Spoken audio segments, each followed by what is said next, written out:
Well, good morning, everyone, and welcome to week 2 of our Red Letter series. In the spring of 2003, I was a college student at Penn State University, and I found myself on a spring break trip going to a place I had never been to in my life. I went to the nation of Belize. Now, at a time when many college students choose to use their spring break trips to go to places like Daytona Beach for all kinds of nefarious purposes, I found myself on a missions trip with a group of Christian college students from Penn State. Not something that college students often or normally do on their spring breaks. But you see, I had a fantastic campus minister at Penn State, a guy named Greg Anderson. And Greg, to this day, has an influence on my life with what he taught me as a campus minister. Really influenced me. And he had a vision to get a group of students down to Belize to try to understand economic injustice. He wanted us to understand why it is that in third world countries, poverty keeps on spinning over and over and over again, and people never seem to be able to get out of it. He wanted us to be able to wrap our minds around and use kind of our imagination and our intelligence and our education to figure out what could we do someday to try to solve this problem. Now, if you don't know where Belize is, don't worry. I had no idea either before I went. It is a country just south of Mexico, and it is a third world country. Now, on the third world scale, there's actually a pretty big third world scale, and you've got some really poor nations toward the bottom of the scale, but Belize is kind of up toward the top of the scale. They're trying to emerge. They're trying to kind of break out of their conditions. People live in little tiny concrete homes that are, really, like literally probably smaller maybe even than this stage right here, but at least they're concrete homes, and they're not just sort of little shanties put together by whatever kind of sticks and wood and plastics they could find, like some other nations. So other third world countries, people are migrating to Belize to try to find a way to find some economic opportunity. And it blew my mind when I was there. Now, the trip for me as a young college student was really outside my box. You see, I had grown up in the church. I grew up in the Christian church, and I'm very thankful and grateful for the church that my parents raised me in. But if you would have asked me at that stage of my life, what is the purpose of your Christian faith? Like, why do you exist as a Christian? What do you exist to do? I would have sort of said something along this lines, that the purpose of my Christian faith, the reason I'm a believer, is to lead other people into a relationship with Jesus. Like my highest priority, my highest goal is to get other people saved. Now here's the thing, if you know me, you know that I'm still very much all about that. It's why at the end of every single worship service around here at Pathway, we always ask people to be saved, because we want people to know Jesus. But I didn't have a sense at that stage of my life that maybe there was more to my Christian experience, maybe there was more to my Christian life, and the part of what I was supposed to be doing was focusing on injustice in the world and trying to figure out a way to bring hope to kind of the hurting and broken places of culture. Not just to see people in those places be saved, but to see people actually come out of their conditions and emerge into a better life. You see, my understanding of my Christian faith was probably a bit shallow at that stage. And then I went to Belize. And for the first time in my life, I'm around third world poverty. And my eyes start to get open, and I start to get the sense of, oh my goodness, I had no idea how privileged I actually am. Now, wherever I went throughout Belize, kind of all over the country, everywhere I went, there were fields upon fields upon fields upon fields of sugarcane. Like everybody raised sugarcane. I mean, you drive down the highway, just be sugarcane on both sides for as far as you could see. The problem was that in Belize, there was only one sugarcane processing plant in the entire country. They only had one. And the day that my eyes were really open, the day that I really began to get a sense of that maybe I have a responsibility as a Christian to try to do something to help people like this, was the day that Greg took us to tour the sugarcane processing plant. We went to the sugarcane plant. I'll never forget, there's a kind of a long highway that leads up to the plant, and the plant's on your left side, and the highway just keeps on going. And we came up to the plant. I will never forget this. For as far as my eye could see in that direction, there were trucks loaded with sugarcane waiting to get in. And for as far as my eyes could see in that direction, there were trucks waiting to get into the sugarcane processing plant. Every truck was stacked to the gills with sugarcane, just like overflowing amounts of sugarcane, because the government had to pass a law that you could only sell one truckload of sugarcane per day to the processing plant. There's only one in the entire country. So everybody would put as much as they could possibly get on that one truck to maximize what they could get. Now I'm sitting there as an American college student, and I'm looking around going, for crying out loud, would somebody grow potatoes around here? Somebody grow some beans. They're good. Why does everybody grow sugarcane? You see, what I realized was that in Belize, generation after generation after generation did exactly what they had seen the previous generation do. It was all they knew. It was all they were educated in. They didn't understand basic supply and demand economics to understand, man, I could emerge into a brand new market if I would just grow a different crop. They didn't understand that. It's not that they were stupid people, it's that they were uneducated people.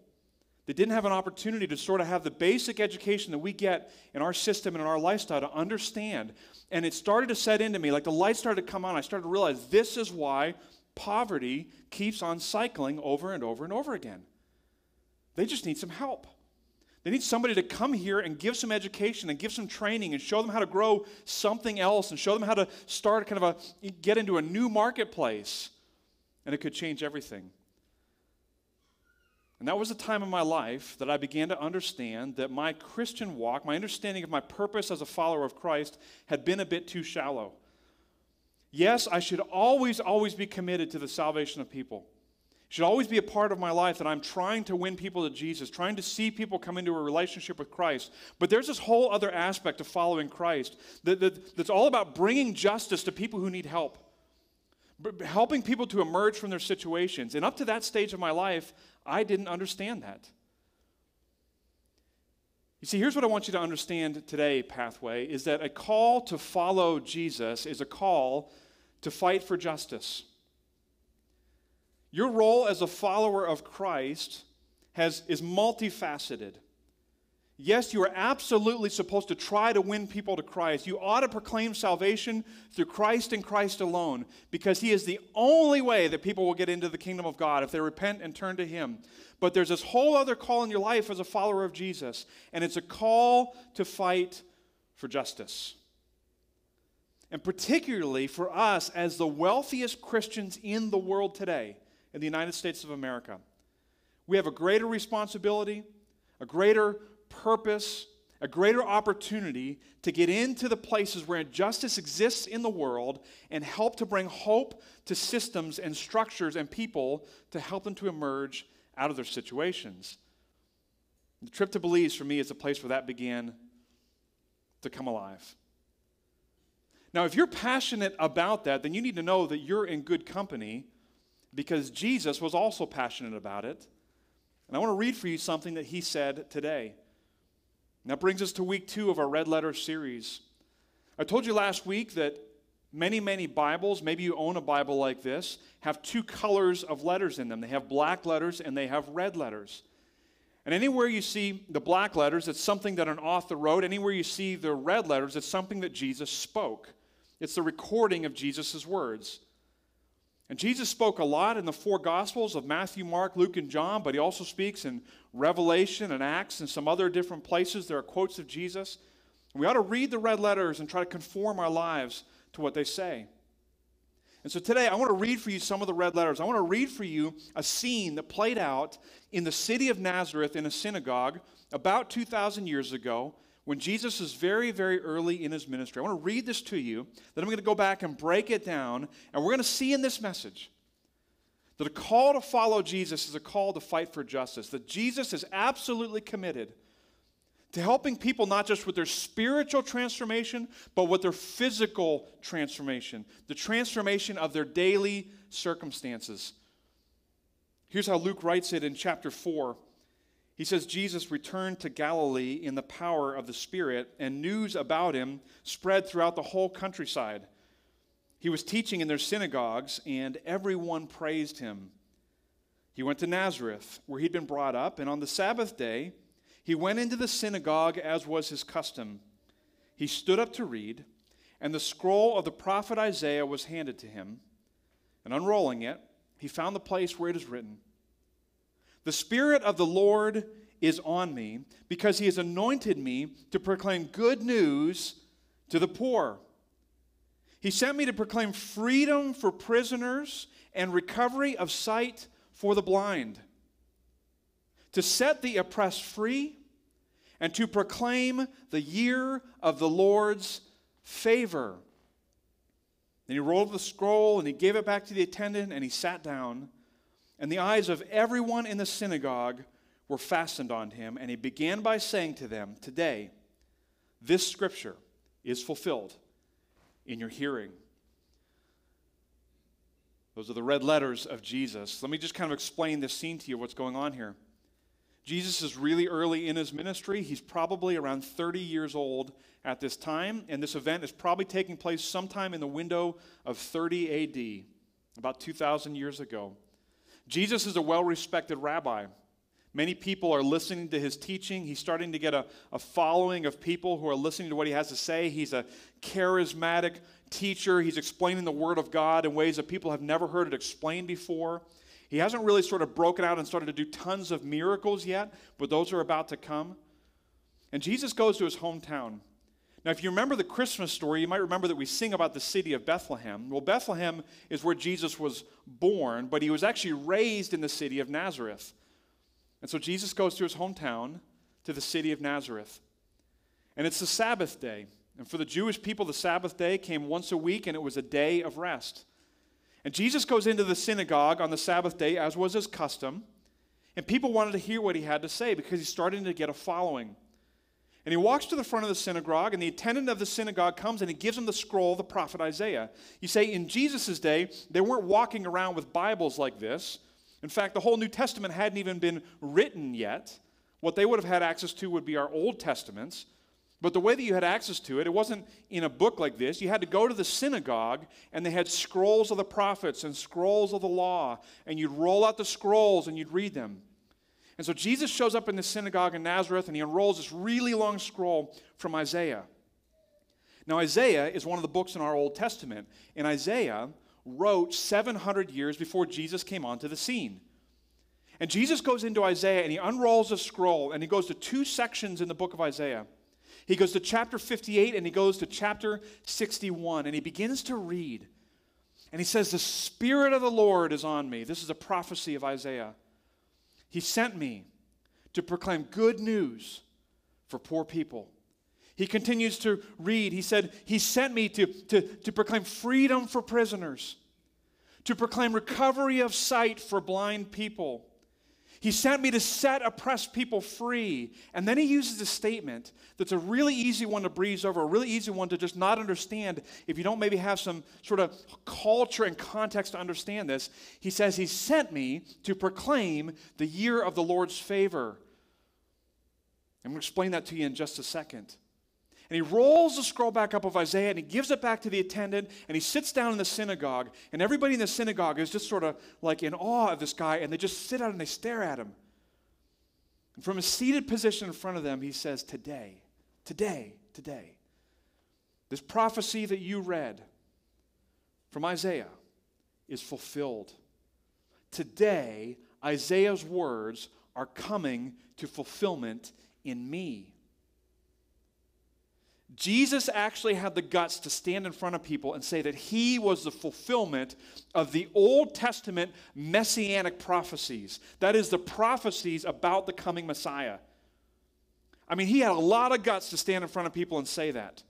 Because these Jews had been waiting for the coming of the Messiah. They knew that the prophets had prophesied about the coming of the Messiah. And here he comes and he says, "I'm the fulfillment of one of these passages." So let's just try to wrap our minds for a second around what Jesus is saying. Isaiah was prophesying about a day when God would send someone into the world who would bring good news for poor people. Not just salvation news to save them of their sins, but economic good news. That poor people were going to have an opportunity to emerge out of their conditions. Isaiah prophesied about the day when God was going to send someone into the world who would start to set prisoners free. When people who had literally been in prison would be able to get out of their prison conditions. Isaiah prophesied about the day when people who had physical problems, people like blind people who couldn't see, could get their sight back. People whose physical situations were hindering them and holding them back could be healed. Isaiah prophesied that that day was coming. He prophesied that there was a day that those who were oppressed were going to be set free. And Jesus stands in the synagogue and he says, I'm it. It's here. Now that I'm in the world, this is going to start to happen. Poor people are going to get news. Oppressed people are going to be set free. Prisoners are going to be let free. People with deformities and problems and brokenness in their body are going to be healed. And then he makes this statement. But I'm also here to proclaim the year of the Lord's favor. Now, this is the part where we need some understanding of the Old Testament. Okay? Because for you and me, we just breeze right by it and we don't get the power and the significance of what he was saying. You see, when Isaiah wrote those words 700 years before Jesus, there's going to come a day when God sends someone into the world who proclaims the year of the Lord's favor. What Isaiah was doing is he was making a reference back in history, 700 years before even he was in the earth, to the book of Leviticus. Now, in Leviticus, we have what I told you about last week and in many other messages, we have the law of God. And the law of God had been given to the Israelite people, and the law governed all aspects of life and religion and culture. It governed the dietary laws of the people. It governed how they were set free from their sins. It even governed things like the exchange of property. And Isaiah was referencing back to something happening in Leviticus chapter 25, something called the year of Jubilee. And I got to tell you that the year of Jubilee for me is one of my absolute favorite parts of the entire Bible.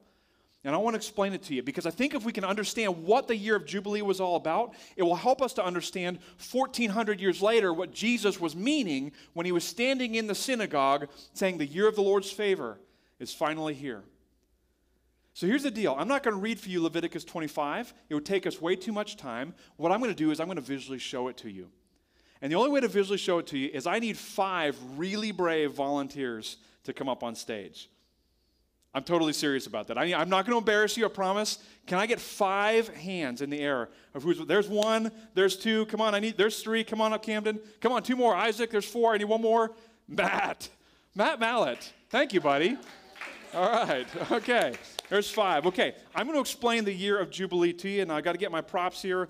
Okay. I got to come down on the bottom side of the stage. Okay. Now, here's how things worked. Okay. This is all in Leviticus 25. Okay. Here's how things worked. If you remember in the book of Exodus, God brings the Israelites out of the slavery to the Egyptian people. God literally delivers them from the hand of the Egyptians. And God brings them into a place through the leadership of a guy named Joshua. He brings them into the promised land. Y'all remember this story? Now, when the Israelites get into the promised land, God actually distributed the land to family clans. So I want you to imagine that these 5 guys right here represent family clans of Israel. So guess what, fellas? I get to be God today. I've always had a godlike complex, and I get to hand out land. Here's some land for you, and here's some land for you. You all get some land, okay? Here you go. Now, God gave this to you. You didn't earn it. You didn't do anything to get it. God drove out the nations before you, and you get a plot of land. Now, here's what Leviticus 25 said would happen. It said that the day that the land was handed out was year 0. And it was supposed to count a 50-year countdown. And when you get to year 50, something is supposed to happen. The year of Jubilee is supposed to come, and here's why. Because here's what would happen over the course of 50 years in the nation of Israel. Let's say we get about 10 years into our 50-year cycle, and a really bad drought hits. Now, a couple of our fellows up here are like really good managers of their money, and some of them are kind of partiers, you know what I'm saying? Like they just don't manage it well. And so the drought hits, and the guys who've been managing their money really, really well, kind of like they're okay, but a couple of guys don't survive it. And so I'm really sorry, Joe, but you have to sell your land off to Mike, okay? You're without land. Camden, smoking a little bit too much doobie. I'm sorry, buddy, you lose your land too, okay? Just listen. We got to learn lessons the hard way, buddy. I'm sorry. 2 of us are now without land, okay? We're 10 years in. Now, life kind of goes on. It keeps kind of happening. We get 15 more years in. We're 25 years in now. And another drought hits.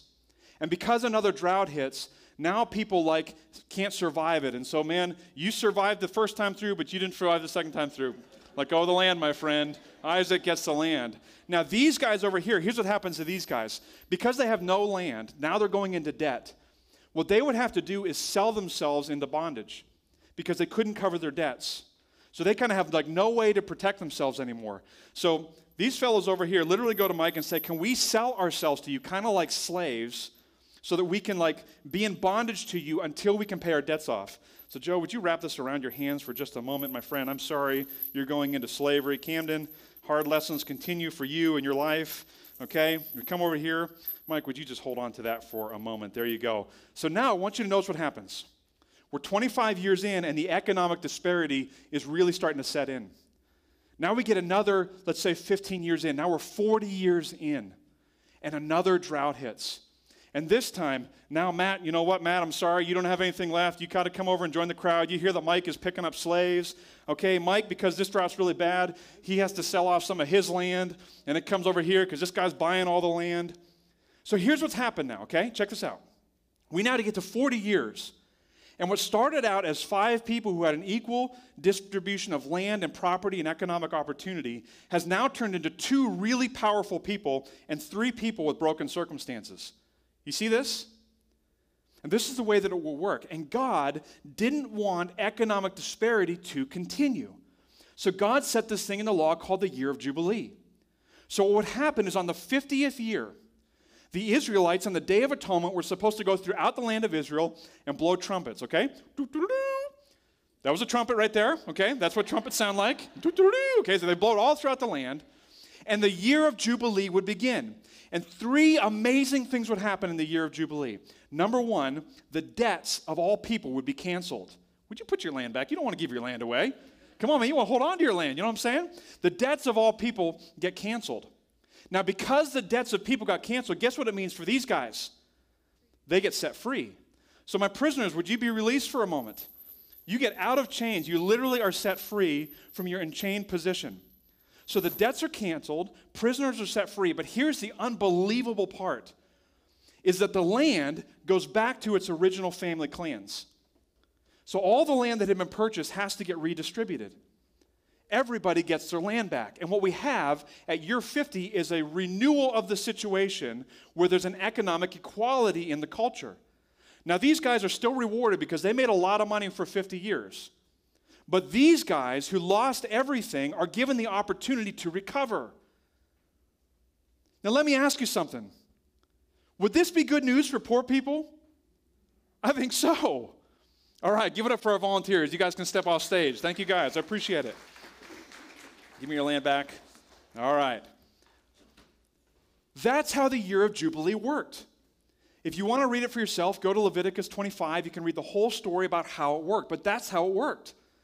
Debts are canceled, prisoners are set free, people are given the land back, which was absolutely amazing. Now here's the problem. From the moment that law was given 1,400 years before the life of Jesus to the moment that Isaiah came 700 years later, the Israelites, this is just amazing, never once obeyed the law and instituted the year of Jubilee. Never once. Isaiah comes onto the scene 700 years later, and there have now been 14 opportunities, 14 times that 50 years have passed, and 14 times they sat out the year of Jubilee. You know why they sat it out? Because the guys with all the power didn't want to give up their economic position. They didn't want to give the land back. They didn't want to set their slaves free. And so God speaks through a prophet Isaiah and says, this is unjust and this is wrong. And I set up a better system to this, and the Israelites aren't obeying the system, so I'm going to take care of the system. I'm going to send somebody to proclaim someday the year of the Lord's favor. Then 700 more years pass, and Jesus now comes on the scene. We're 1,400 years removed from the writing of Leviticus 25 through Moses. 28 opportunities at the year of Jubilee have now passed. 0 times has it been implemented. The Israelites never once obeyed, never once in 1,400 years instituted the year of Jubilee. And Jesus comes onto the scene. The Son of God comes into the world. God sends his own Son into the world, and Jesus shows up in a synagogue in Nazareth, and he stands up in front of a crowd, and he reads this passage. He says, he sent me here to proclaim good news for poor people. He sent me here to set prisoners free. He sent me here to give sight to blind people. He sent me here to proclaim the year of the Lord's favor. And what the Israelites would have heard sitting in the synagogue that day is that the year of Jubilee is upon us. That's what they would have heard. When Jesus read this scroll, what they would have understood is, oh my goodness, the year of Jubilee is here. And Pathway, this is why this is so important to us today. Because for 2,000 years since this moment, people like you and me throughout history have been following Jesus. And the followers of Jesus, would you listen to me for a second, have been fighting to bring the year of Jubilee into the world. The followers of Jesus have been fighting to bring the spirit of Jubilee into the world. This is why Christians throughout history have founded hospitals. This is why Christians throughout history have gone in and started educational institutions. This is why Christians throughout history have gone into third world places and tried to change the economic conditions of others. This is why the church led the racial reconciliation movement of the 1960s. Do you understand? This is why Christians throughout history have tried to fight for justice, because we're called as the people of God to bring the spirit of Jubilee into the world, because that's what Jesus was about. So my question for you today is, what's this look like for your life? You see, there's no one singular humongous problem that you can solve. You can't stop human trafficking. You can't stop cyclical poverty. You can't stop racial injustice. You can't stop third world oppressive governments. But you can join a movement of people who collectively can. There is no problem in our world that you can solve, but there's also no problem in our world that can't be solved by all of us together working to fix it. This is why nonprofit organizations emerge. This is why people jump into the fight and try to get people to donate financially and give their time and their energy to fight together to bring justice into the world. So I don't know what this looks like for you today. But what I do know is that a call to follow Jesus is a call to fight for justice. And somewhere in your life, there ought to be a connection point where you can bring, in some small way, the spirit of Jubilee into the world. Good news for poor people, good news for prisoners, good news for people whose bodies are broken and breaking, good news for oppressed people. The spirit of Jubilee into the world. Would you pray with me?